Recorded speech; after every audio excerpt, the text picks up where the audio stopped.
Yara mga mamsir, basta ako mag-harvest daro gyud. Kay pagkasunod na po dani traktor. Okay ba yung gamit ni kuya oh. Inani nga pandaro mga mamsir, murag bulldozer pero perting kusganan eh. Na po isa ka kuya.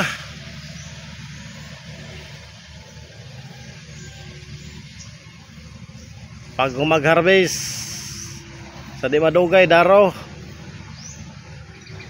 pabalik-balik lang ang trabaho dito sa bukid mga mamsir.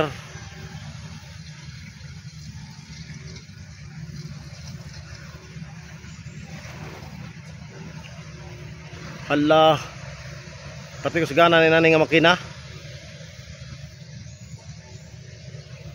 Okay kayo mga mamsir oh.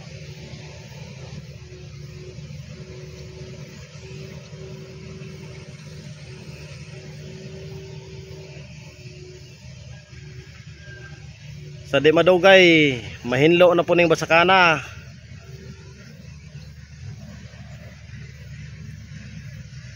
Labi na isa ka adlaw ang pagdaro. Dako mag-agi na inani mga mamsir kay makina man.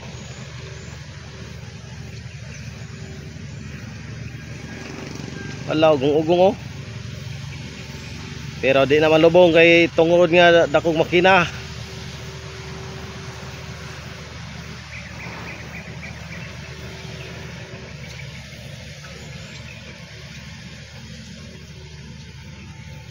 Sa isa ka adlaw moagi og tag 5 ka hektarya.